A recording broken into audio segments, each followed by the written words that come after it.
já há um bom tempo, principalmente com Corporate Venture. Tá? Então, como Investment Officer de fundos proprietários de empresas de tecnologia que investem para, enfim, se essas empresas derem certo, vão ajudar a crescer o ecossistema delas. Então, hoje eu estou com a Qualcomm Venture, já estou lá há 4 anos, Qualcomm é empresa líder mundial na área de tecnologia sem fio, celular 2G, 3G, 4G, e agora já trabalhando, a gente anunciou ontem nosso primeiro modem 5G. Então, a ideia é sempre você trazer novas tecnologias que vão tornar, enfim, ajudar a revolucionar a vida da gente, né? Não precisa falar da revolução, por exemplo, que o smartphone trouxe para a gente, internet das coisas é a próxima fronteira que está todo mundo apostando, muita gente falando, a gente já está investindo nessa área para acontecer. Então, faço isso há um bom tempo, comecei em Intel Capital bem lá atrás, toquei o time aqui por vários anos, aí fui para os Estados Unidos, voltei, enfim.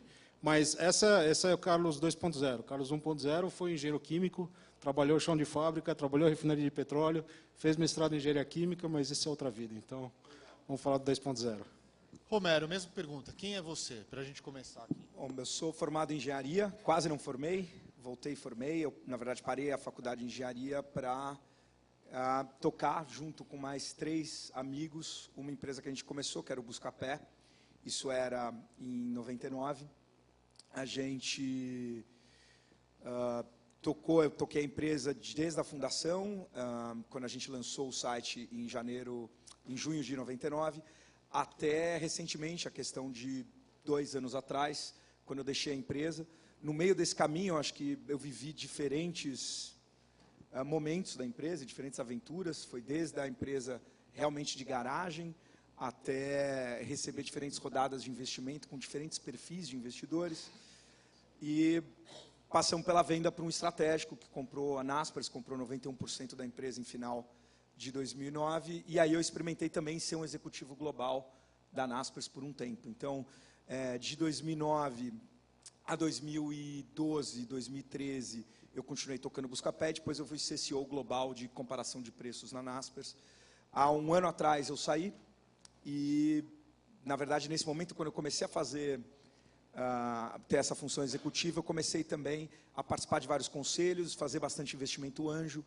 Eu sou ligado à Endeavor já há bastante tempo, sou membro do conselho da Endeavor e comecei a me apaixonar por investir e resolvi decidir fazer isso de uma forma mais profissional. Acabei na Redpoint Ventures, onde eu sou um dos sócios no Brasil. E a Redpoint é um fundo de early stage venture capital, investe em startups, a gente procura grandes empreendedores que vão usar tecnologia para mudar grandes mercados. Legal, bacana. O bacana é que vocês dois estão nesse ecossistema que a gente chama hoje. Hoje é comum chamar de ecossistema, mas acho que há 15 anos atrás não era tão comum assim. E desde o começo, tem gente que fala que o Carlos que trouxe Venture Capital aqui para o Brasil. E você, Romero, é um dos grandes... Eu falei que eu não ia fazer a brincadeira. Não, mas não é verdade. Na verdade, a gente tinha, quando eu comecei a atuar, já tinha gente fazendo investimento, né?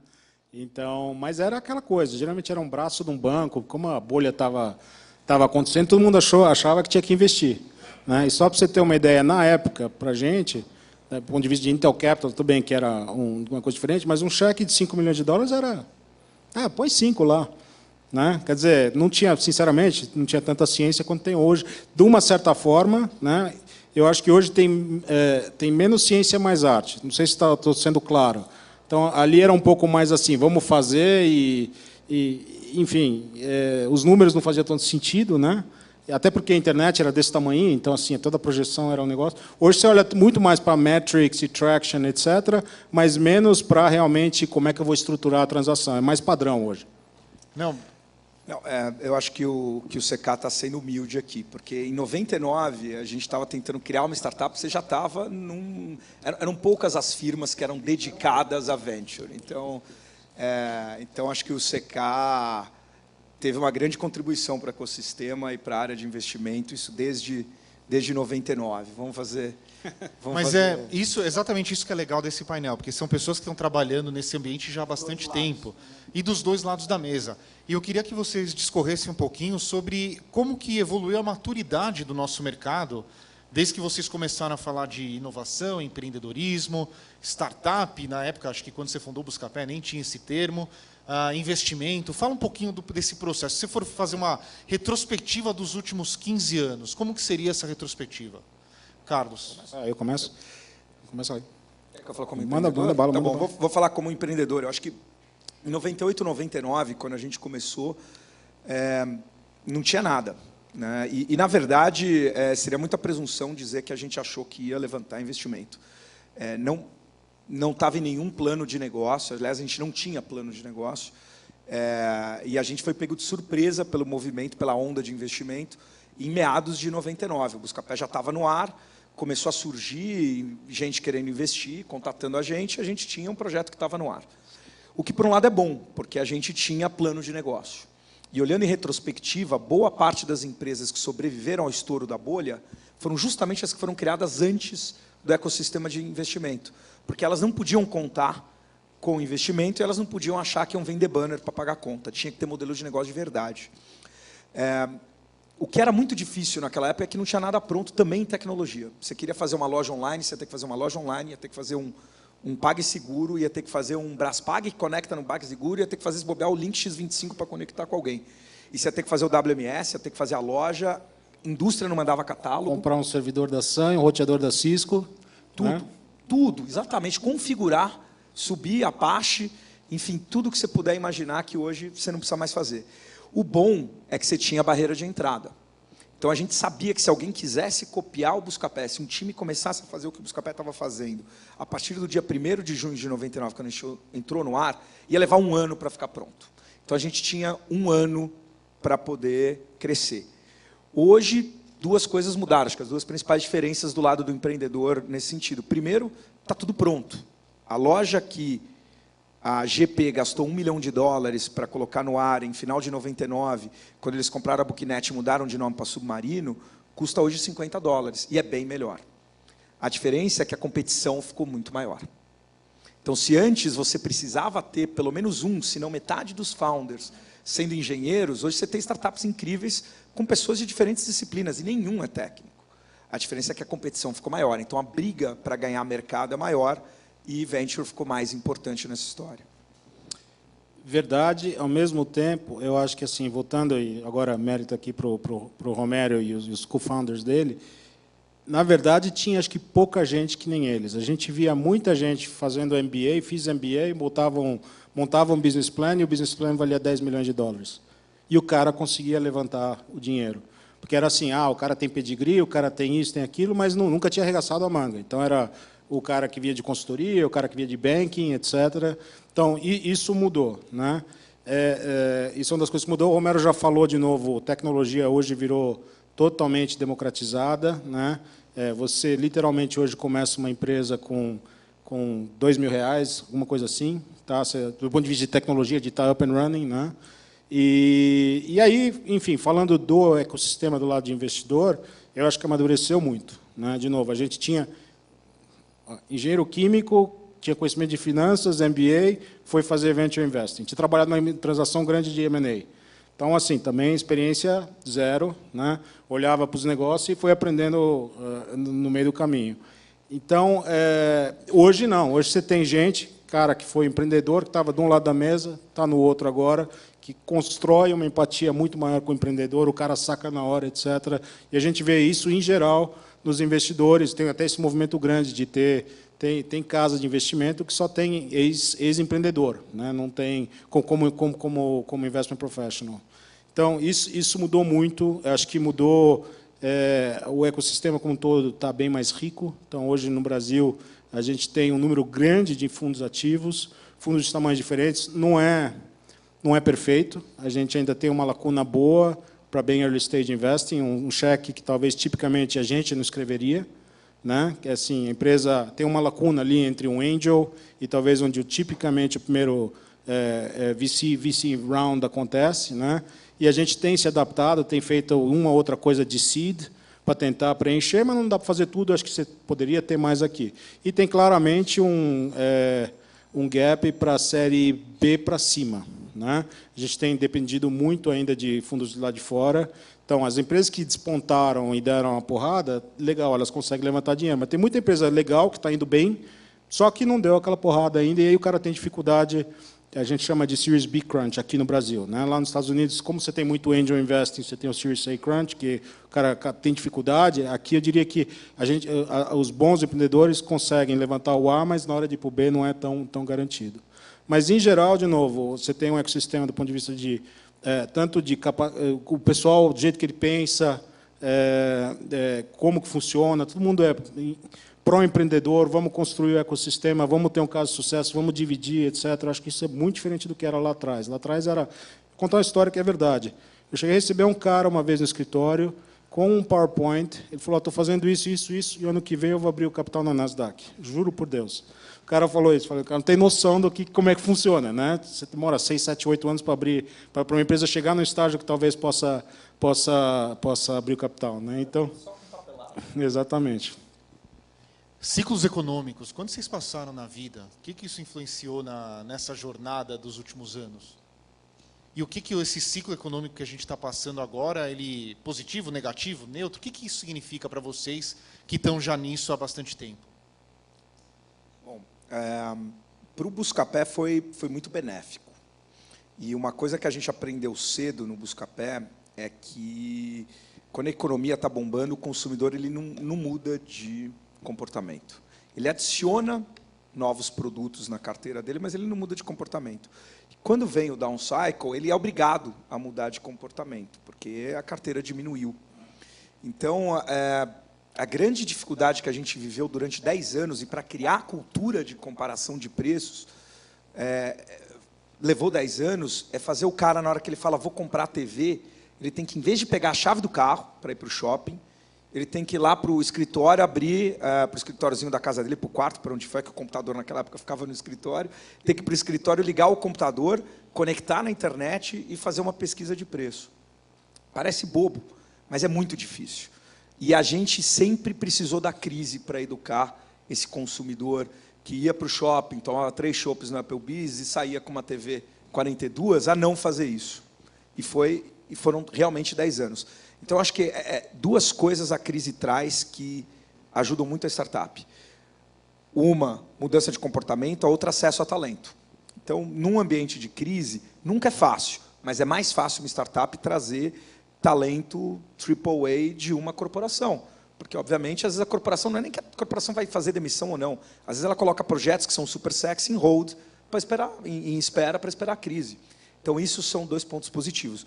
O ponto negativo é que, se você não for dono do seu destino, ou seja, se você ainda não está no break-even ou não paga as suas contas, você pode não conseguir liquidez, porque o investidor normalmente se afugenta em momento macroeconômico, o que não deveria acontecer, né? Eu sou muito da tese de Warren Buffett. Apesar de que em venture é outra coisa, vou deixar o CK falar, mas o que eu tenho aprendido em venture é bem diferente. Você tem excelentes empresas que são criadas durante a crise e excelentes empresas que são criadas também quando o mercado está no topo. É verdade, eu vou pegar o gancho aqui, mas você tem, de novo, a situação em que a empresa está passando de uma rodada para outra, ou seja, não é que ela está sendo...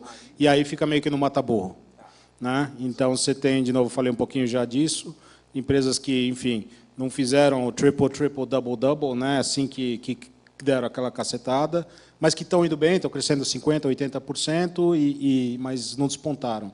Então, você tem essa dificuldade, que, de novo, o pessoal fica um pouco mais difícil. E, para o ponto de vista de fundos, se você estiver captando, é ruim também, né? Então, a gente tem vários fundos no Brasil hoje fazendo fundraising para a próxima rodada. Eu desejo sucesso a todo mundo e quero que todo mundo consiga, mas é uma situação que fala, pô, o Brasil está louco, olha a bagunça que é lá, não sei o quê.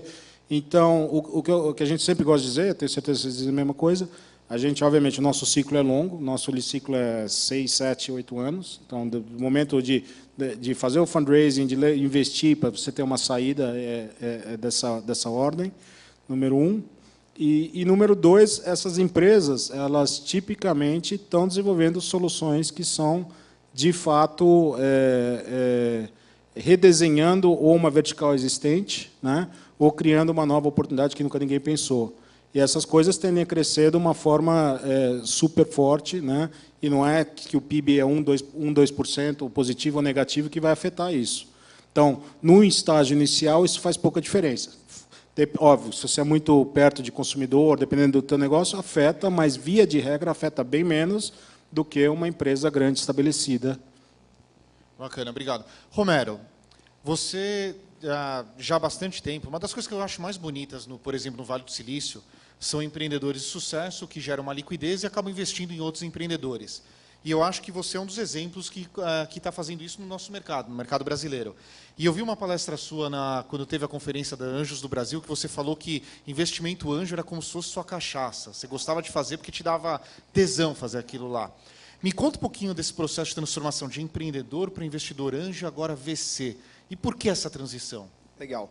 Eu acho que, bom, primeiro, sem querer fazer um devaneio muito grande, mas tem duas indústrias americanas, isso eu conversando com um amigo meu americano, um dia, já tomando cachaça de verdade, falando.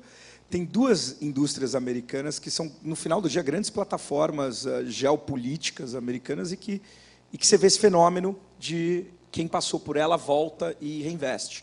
Hollywood, então todo mundo que passou volta e começa a apostar nos grandes e novos talentos, e quer queira, quer não, uma plataforma de vender o American Way of Life, e tecnologia, que isso também volta no começo e todo mundo volta a investir. E assim, existe um lado de give back, existe, que é muito gostoso, mas a verdade é que, ao contrário dos Rockefeller com petróleo, ou do Carnegie com aço, o ativo é a ideia. E a ideia está no mundo. Então, o único jeito de você participar de outras ideias, você não tem como monopolizar a ideia. O que você melhor pode fazer é voltar e ajudar quem tem a ideia a deixar aquela ideia grande. E aí se a empresa for bem sucedida, você se sente parte daquilo de certa forma. Então não é só altruísmo, mas é também uma forma de você ainda estar vivo dentro daquela tua indústria. Né? Antes era fácil estar vivo na indústria do petróleo. Na indústria da ideia, não. E, bom, eu comecei a fazer investimento anjo, eu gostei muito, e passando tempo com a Endeavor, mentorando empresas também, mas eu percebi que, para o que eu queria, não funcionava. O impacto não era tão grande, então eu fiz 25 investimentos anjo, mas eu não conseguia dedicar tempo para os 25 empreendedores, eu teria que construir um time. Eu não fazia um sourcing qualificado de deals, o meu deal flow é um deal flow qualificado, mas eu não tinha tempo para falar com todo mundo, eu tinha que fazer isso full time. Mais do que isso, quando você tem 25 investimentos no estágio anjo, parece muito, mas não é nada. A Redpoint precisa escrever cheque médio de $2 milhões e ter 20 investimentos na carteira para, estatisticamente, ter um portfólio. Você volta a 2 estágios, seed, anjo, eu teria que ter 150 investimentos. E aí você tem que fazer cheques bem pequenininhos para fazer 150. Aí, quando você finalmente acerta o próximo Facebook, você tem 0,1%. Poxa, se eu tivesse 10%, que é uma exposição já razoável, 20%, que é uma exposição ótima, mais que isso talvez não precise mesmo. Então, cada vez mais que eu fui estudando isso, eu comecei a perceber que eu precisava, talvez, ter uma forma de investir profissionalmente. E em que estágio que eu iria operar. Se era anjo, se era seed, se era série A, se era série B, e assim por diante. E o que eu gostei muito de série A é que série A você tem uma combinação de fatores muito interessantes. Ainda é early stage, então ainda existe quase que um círculo ali virtuoso dos melhores fundos têm acesso aos melhores investidores, aos melhores empreendedores, e com isso eles têm os melhores retornos, e aí eles passam a ser os melhores fundos que têm acesso aos melhores empreendedores, e assim vai. Então, o retorno da indústria em série A é muito concentrado no primeiro quartil.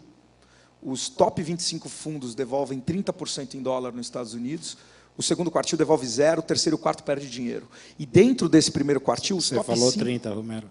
Você falou 30 ou 80?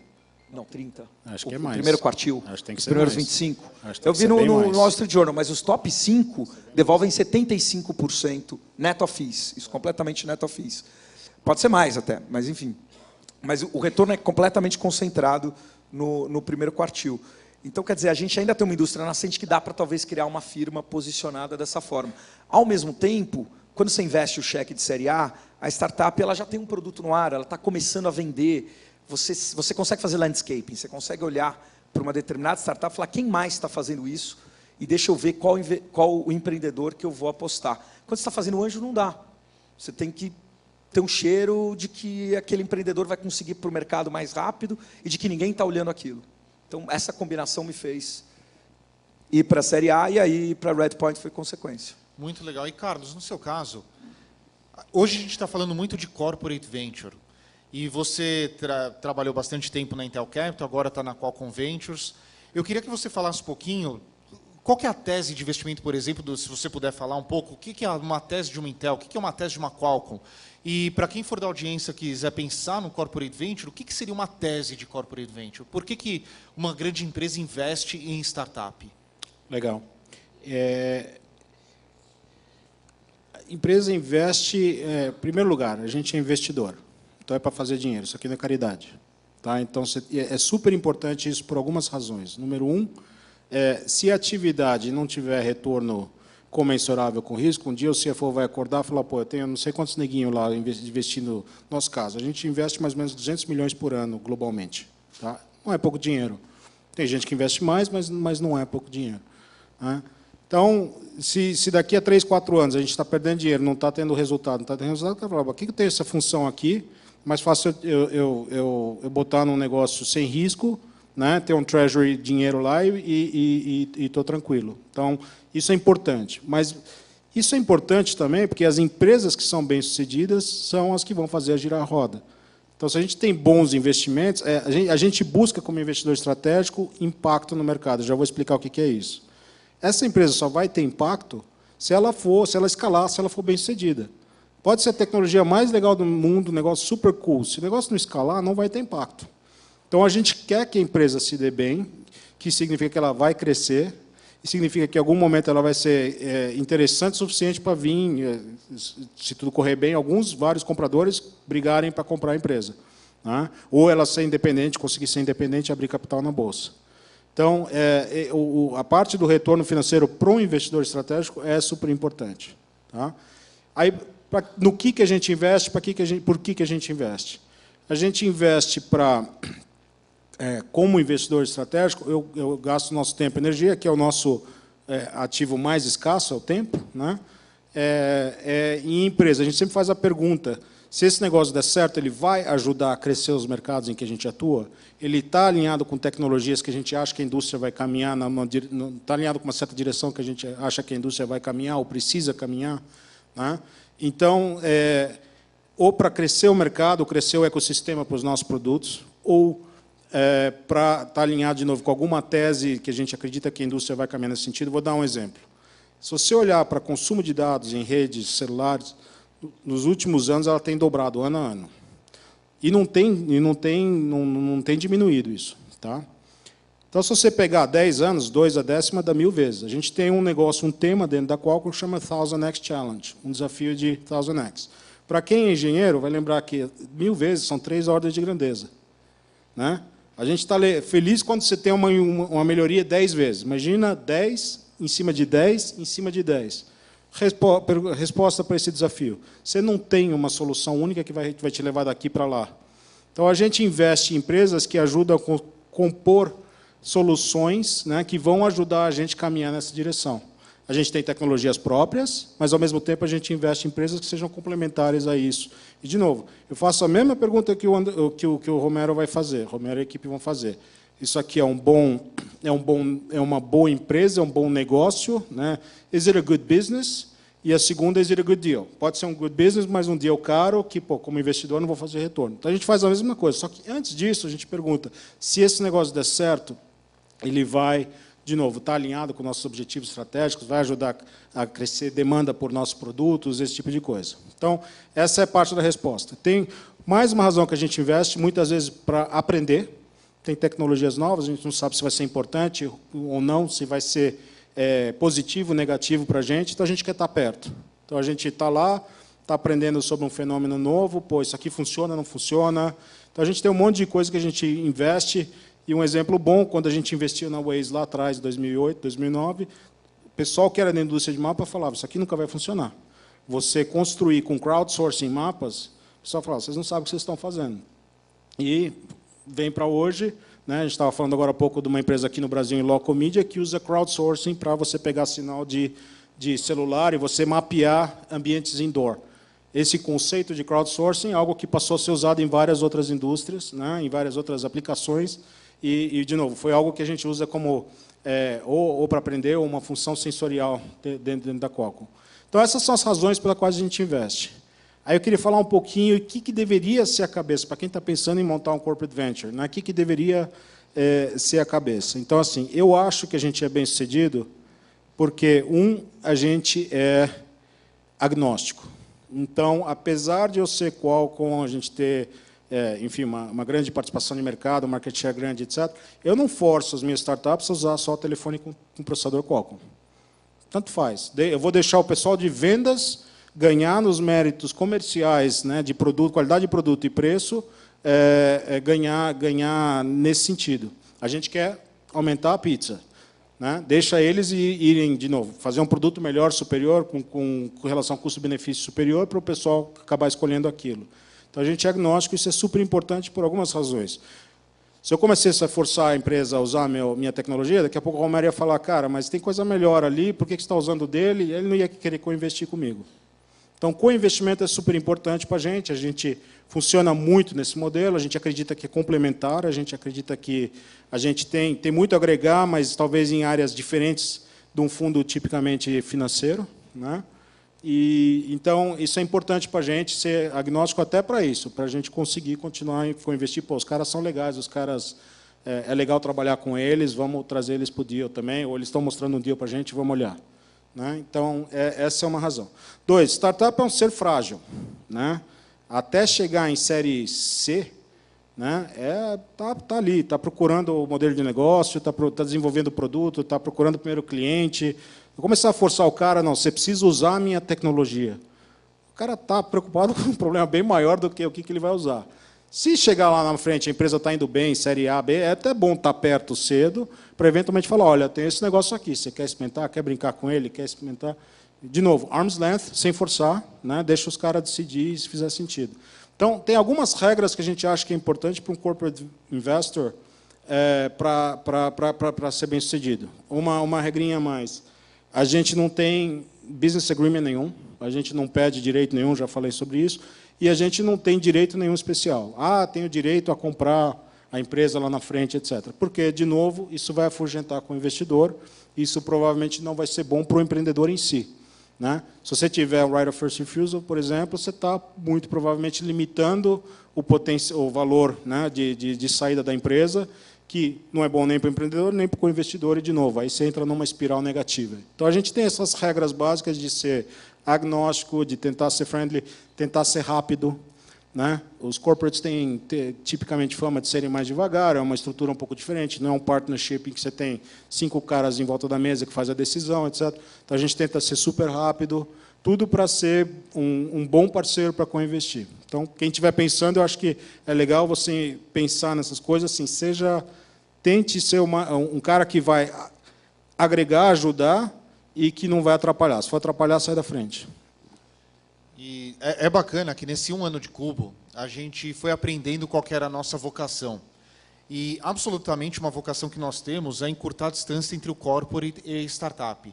Romero, como que você enxerga o papel do corporate nesse ecossistema? O próprio Buscapé foi vendido para um estratégico. Como que você enxerga essa interação? Eu acho que, fazendo uma ponte do que o CK estava falando, uma palavra muito importante que rege esse ecossistema, principalmente no early stage, é o tal da seleção adversa, adverse selection. E o que isso quer dizer? Quer dizer que, muitas vezes, você está numa posição onde você acha que aquilo é uma vantagem, mas a startup não necessariamente vê aquilo como vantagem.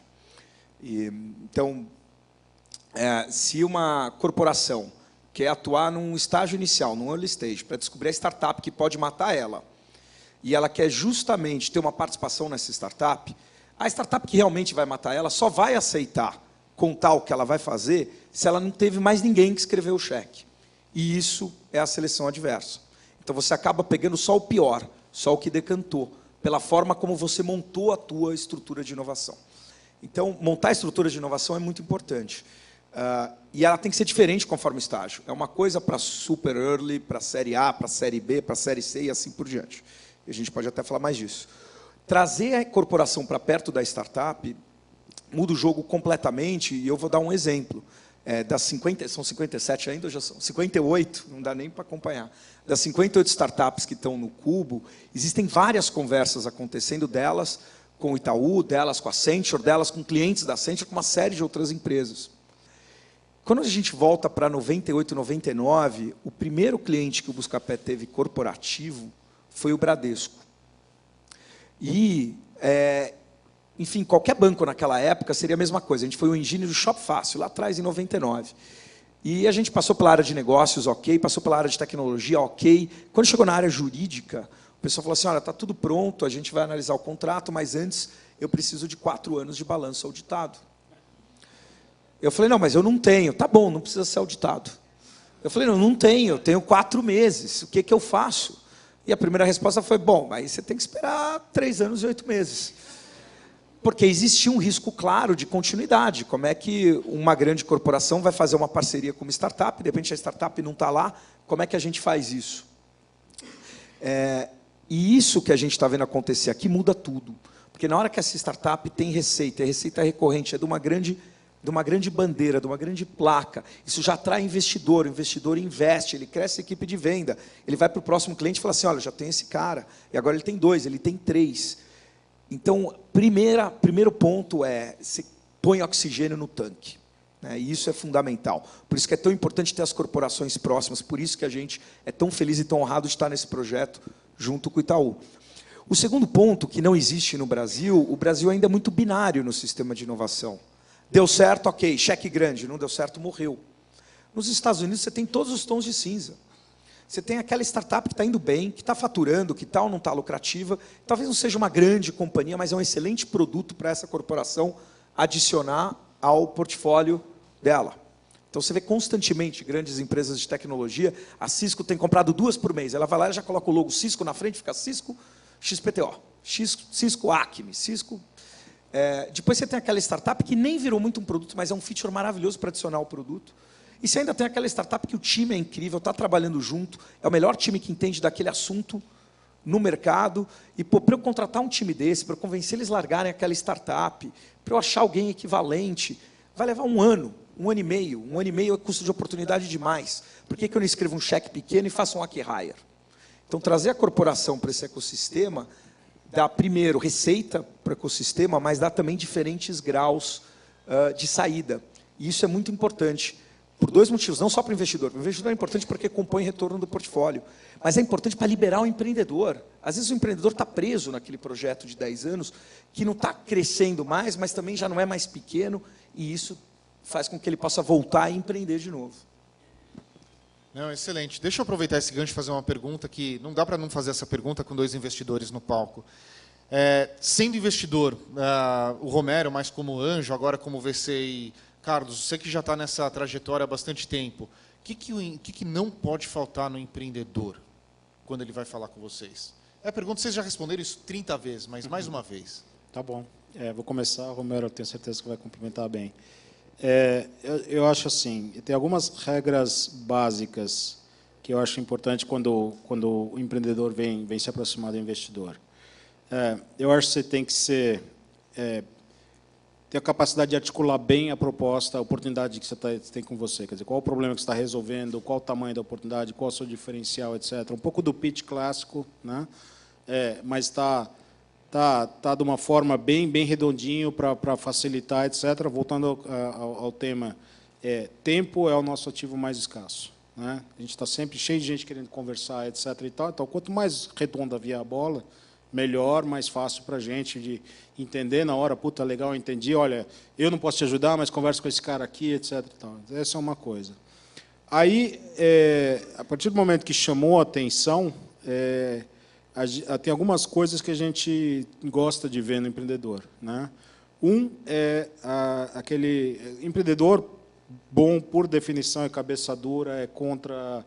Assim, né? Se não for, o cara não vai empreender porque ele é mais conformista e vai estar numa... Então, assim, o cara tem que estar desafiando, tem que estar lá, tem que achar que vai revolucionar o mundo, e tudo isso é maravilhoso. Eu acho que a gente busca isso sim, quer dizer, pensar grande e achar que vai vencer, etc.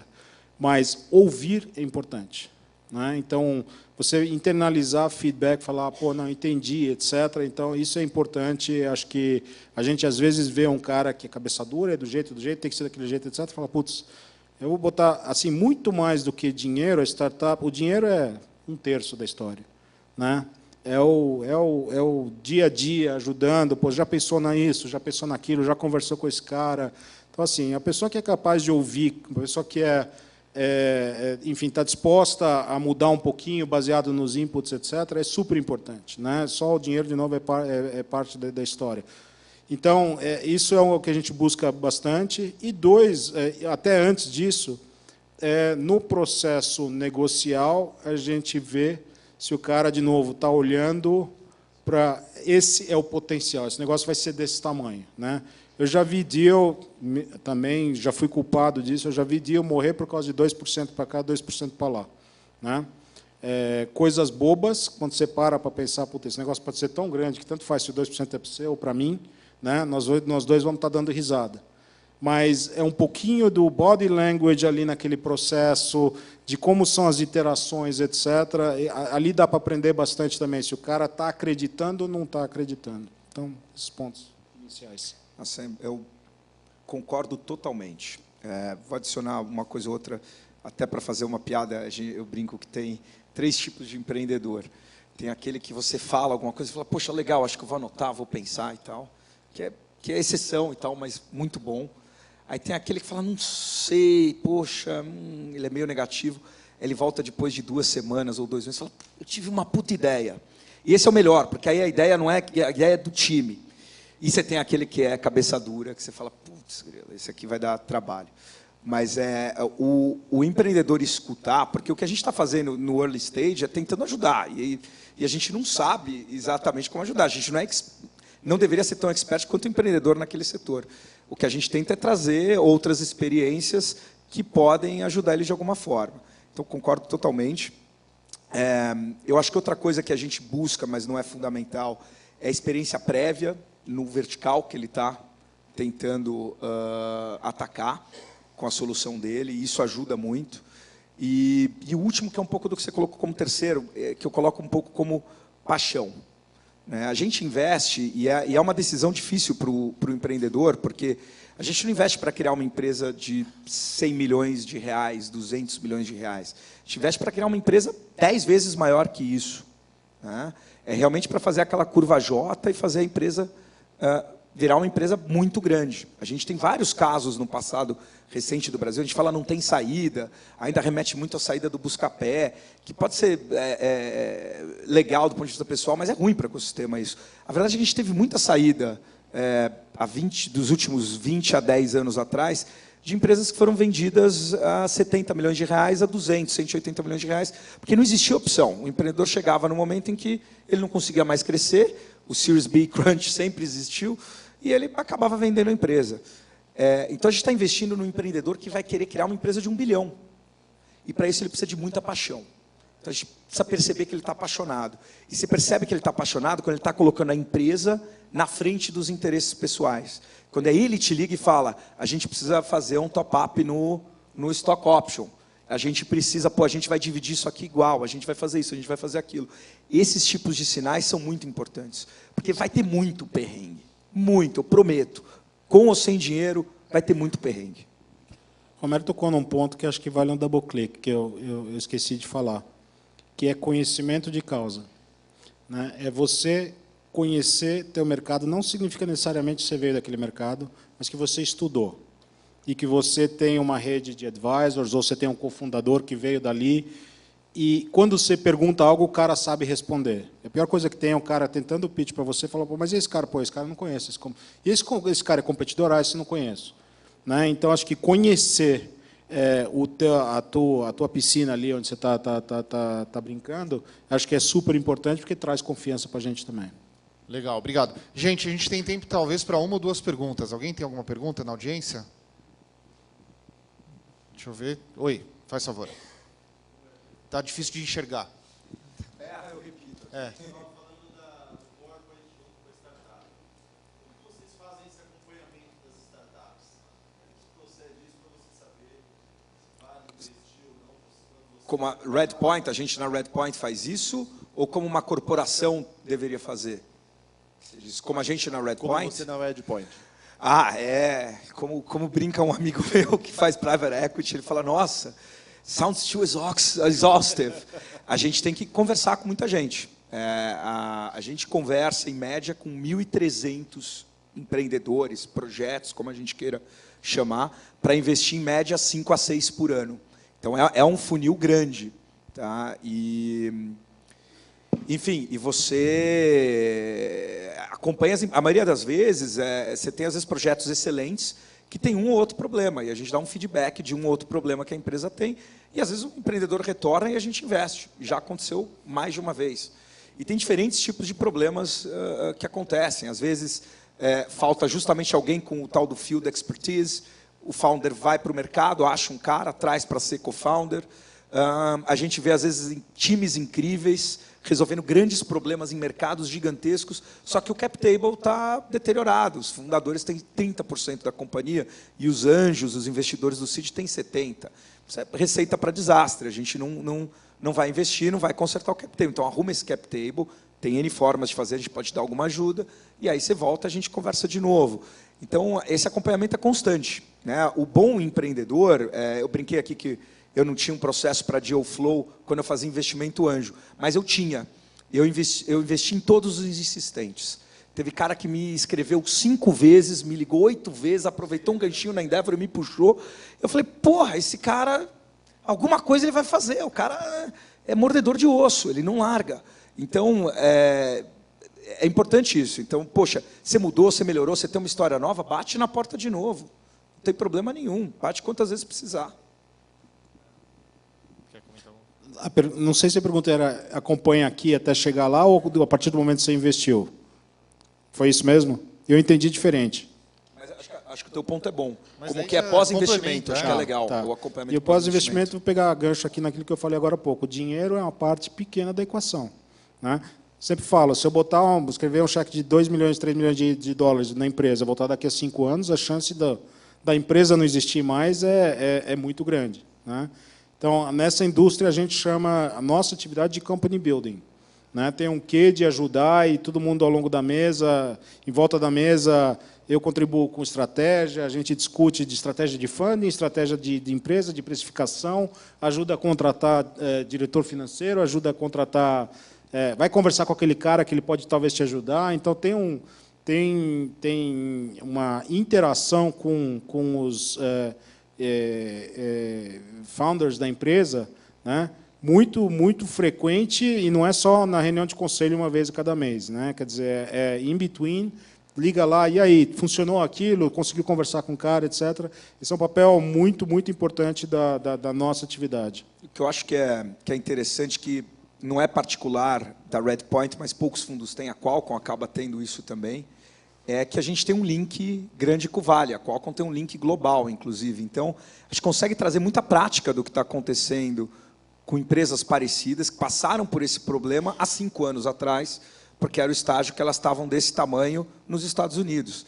Então, o fato da Redpoint ter 2 pezinhos no Vale, né, com a Redpoint e com a eVentures, faz com que a gente consiga fazer esse intercâmbio de conhecimento e conseguir levar empreendedor lá para conversar com quem pode ajudar a resolver o problema, ou trazer gente para cá, ou solução para cá para resolver. O teu empreendedor não vai saber tudo. Né? Ele saber, se achar que ele sabe muito é um começo. Ele não vai saber tudo. Mas ele poder te conectar com quem sabe é uma grande diferença. Até para complementar um pouco, até o Cubo, que não investe nas empresas, hoje nós temos 58 empresas. Para ter 58, a gente falou com quase 700. E até a questão da seleção adversa, que o Romero comentou antes, quando a gente estava desenhando o projeto do Cubo, a gente falou, a gente tem que fomentar mercado. Para fomentar mercado, para escolher o melhor empreendedor, a melhor empresa, o melhor parceiro, não pode ter no strings attached, não pode ter direito de preferência, não pode ter equity, não pode ter absolutamente nada, porque a gente quer fomentar mercado. Então, isso é bastante importante. Gente, para finalizar, fechando os olhos, o nosso ecossistema daqui a 5 anos, o que vai acontecer? Eu vou começar aqui. Pode ser rápido, porque daí a gente tem que finalizar. Eu tenho certeza que a gente vai ter saídas muito legais, que a gente vai ter, finalmente teve a saída, né? Quer dizer, a gente teve todas as pecinhas do dominó caindo. Primeiro falava, você vai investir, mas não tem empreendedor, mas não tem tecnologia no país, mas não tem co-investidor. Tinha todas as razões para não estar ativo. E hoje em dia a gente vê todos esses dominozinhos em pé já começaram a cair. Então, o que falta, o elefante na sala aqui no Brasil é, mas cadê a saída grande? Acho que a maior saída foi a do Romero, né? E eu tenho certeza que a gente vai ver isso, tá? Se é trade sale, se é abrir capital em bolsa, não sei. Na verdade, tanto faz, né? A gente vai ver, eu acho que em 5 anos a gente vai ver meia dúzia. Tá? Eu estou chutando aí uma por ano, começando daqui a pouquinho, começa na média de uma por ano, mas acho que isso a gente vai ver. A gente vai ver toda essa leva de fundos super legal, VCs giraram a roda, levantaram o segundo fundo, maior que o primeiro, ativos, etc. A gente adoraria ver, acho que a gente vai começar a ver os empreendedores que fizeram dinheiro começar a fazer angel investing também, né? Então, eu vejo o ecossistema cada vez mais completo e super ativo. O pessoal aqui sempre fala, né, que o Anderson fala, o Manuel fala, você não ouvi falar, mas tenho certeza que vocês usam na Redpoint. A nossa atividade de VC é 1/20 do que devia ser comparado ao tamanho da economia. Não tem por que não. Não tem por que não ser maior. Difícil. Eu acho que, para complementar tudo o que o CK falou, eu acho que o Cubo, que já está pequeno, vai ter que ter uns 3, 4 prédios até lá. Você vai ter muito trabalho, Flavinho. Obrigado. Mas legal, gente, uma salva de palmas. Queria agradecer o Romero e o Carlos.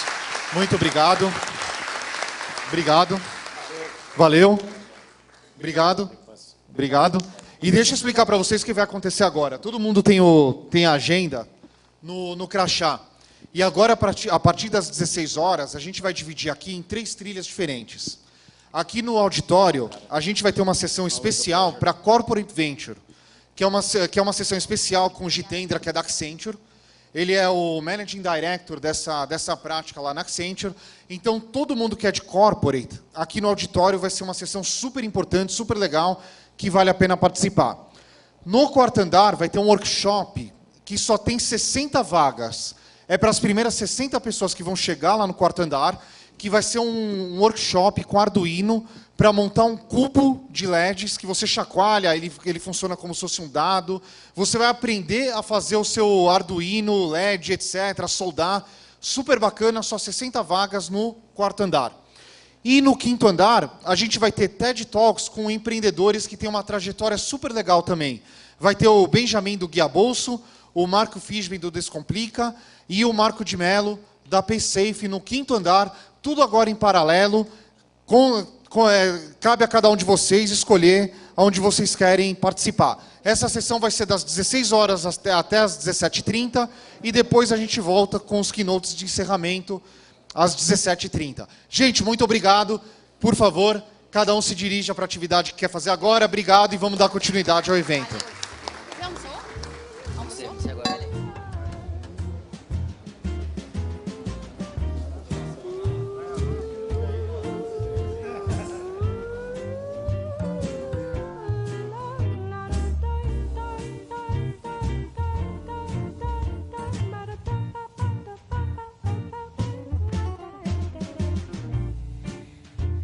Thursday,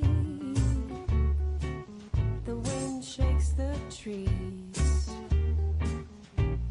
Friday we dance with the falling leaves. On Saturday, the birds up in the sky let us know